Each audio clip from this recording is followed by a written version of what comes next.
Hey guys, कैसे हैं आप लोग। होपफुली आप लोग बिल्कुल ठीक होंगे। आज हम कर रहे हैं डिसीजन मेकिंग स्टाइल्स। ये एक और टॉपिक है प्रिंसिपल ऑफ मैनेजमेंट का। Alright, so let's get started. It's a very small topic, कुछ खास नहीं है, लेकिन स्टिल यूजुअली मैं अगर कोई टॉपिक स्किप करती हूँ तो उसकी रिक्वेस्ट आ जाती है। तो दिस टाइम मैंने सोचा नो स्किपिंग, जितने टॉपिक्स आ रहे हैं उसको वीडियो बना लो ताकि लोगों को प्रॉब्लम ना हो। Alright, decision making styles, linear thinking style and non linear thinking style.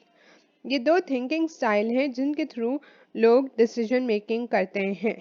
Since we are talking about managers, management, तो मैनेजर्स की बात ज़्यादा की जाती है। It can be about anyone, ठीक है।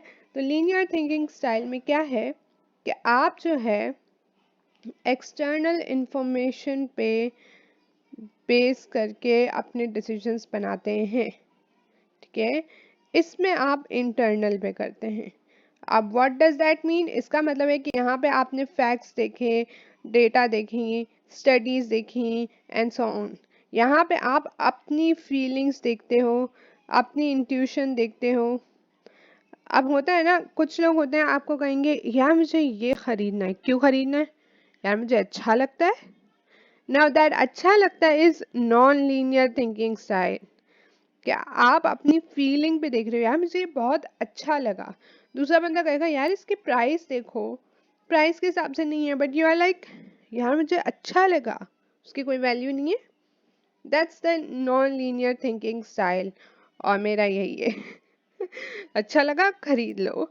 एनीवेज, लेकिन हर कोई ऐसा नहीं होता ऑब्वियसली। कुछ लोग उसके प्रॉस एंड कॉन्स देखते हैं, उसकी रिव्यूज देखते हैं, और वो काफ़ी थोड़ा थॉट प्रोसेस में जाते हैं और कपड़ा देखेंगे। अगर कोई क्लोथ लेने जा रहे हैं उसके प्राइस देखेंगे, उसका लुक देखेंगे, एंड देन वो सोचेंगे अब इसमें क्या है। वो अपने दिमाग और डेटा और फैक्ट्स, इन चीज़ों को ज़्यादा देख रहे हैं। ये वाले कहेंगे यार मुझे बहुत अच्छा लग रहा है, लेट मी गेट दिस। हो सकता है कोई आपको ये भी कह रहा हो यार तुम एक दफ़े से ज़्यादा इसको पहनोगी नहीं।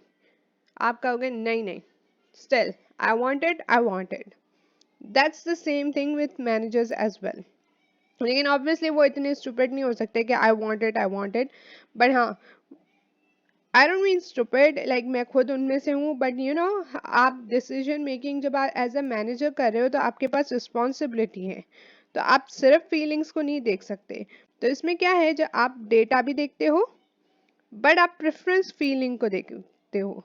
अगर एक जगह पे डेटा कह रहा है this is the best option, लेकिन यू आर फीलिंग, आपकी फीलिंग, आपकी इंट्यूशन कह रही है यार ये सही डिसीजन नहीं है, तो आप उसकी तरफ नहीं जाओगे अगर आप नॉन लीनियर हो।